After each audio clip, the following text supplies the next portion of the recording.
Olá! Prepare-se, porque esta análise vai mexer com muito do que se acreditava sobre a mente humana.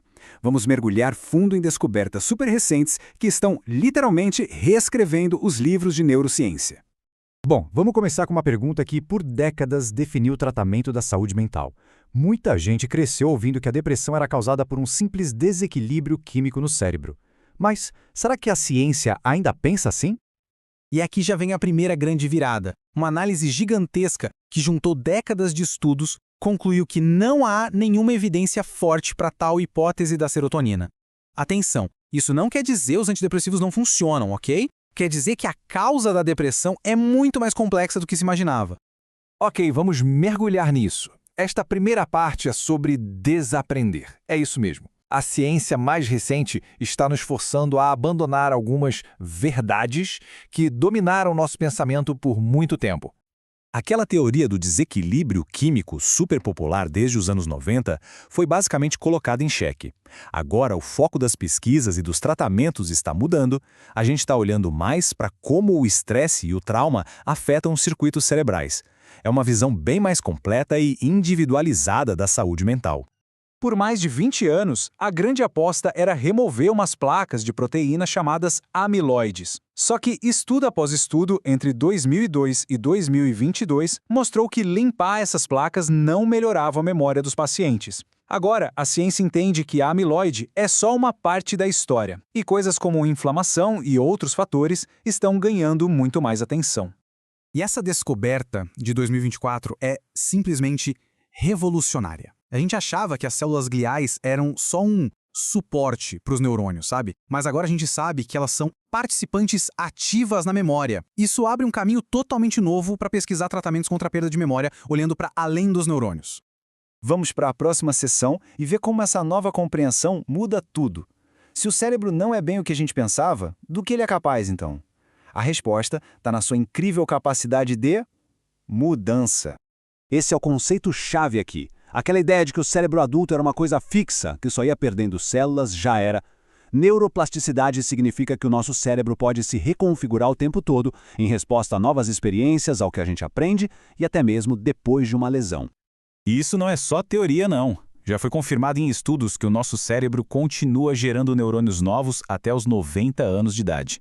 E a gente vê isso na prática. Depois de um AVC, o cérebro consegue recrutar áreas vizinhas para assumir as funções de fala ou movimento que foram perdidas. É a prova da resiliência do cérebro em ação. Agora, o ponto principal é este. A gente não está só observando a plasticidade acontecer. Estamos aprendendo a induzir essa plasticidade com tratamentos. Essa citação aí na tela resume perfeitamente a nova fronteira no tratamento de condições que eram muito difíceis. 67%. O que esse número representa?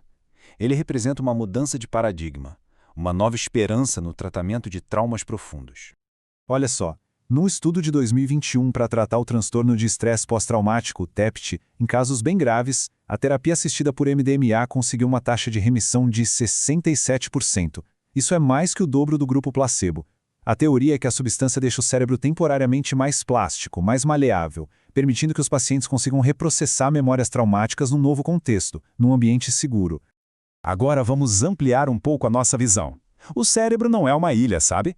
Descobertas recentes mostram que ele está profundamente ligado ao corpo inteiro, de maneiras que a gente só agora está começando a entender de verdade.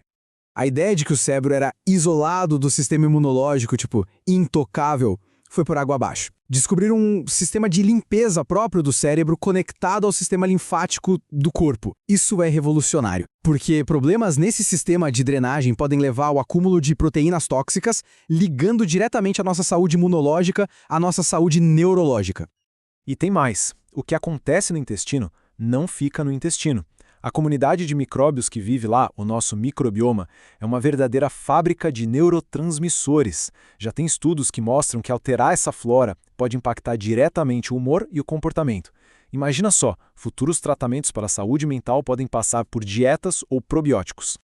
Agora, vamos ver como a tecnologia não está só nos ajudando a entender o cérebro, mas também a interagir com ele de maneiras que, até pouco tempo atrás, eram pura ficção científica. Essa é uma história humana muito forte. Um paciente com esclerose lateral amiotrófica, a ELA, num estágio super avançado, conseguiu soletrar mensagens para a família usando apenas os pensamentos, tudo graças a uma interface cérebro-computador. Foi um verdadeiro rompimento do isolamento. E em 2024, cientistas demonstraram uma prótese de memória que parece saída de um filme. Basicamente, o aparelho aprende o código elétrico de uma memória sendo formada com sucesso e quando o cérebro falha, ele toca esse código de volta para ajudar.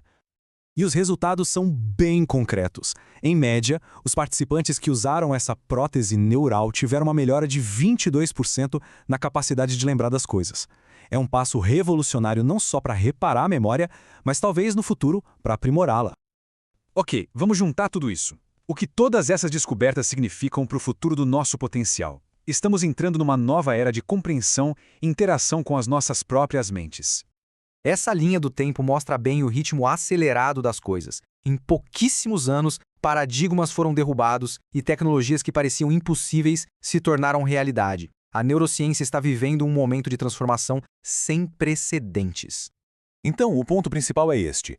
A nova ciência revela um cérebro que é mais adaptável, mais interconectado e mais aprimorável do que a gente jamais imaginou.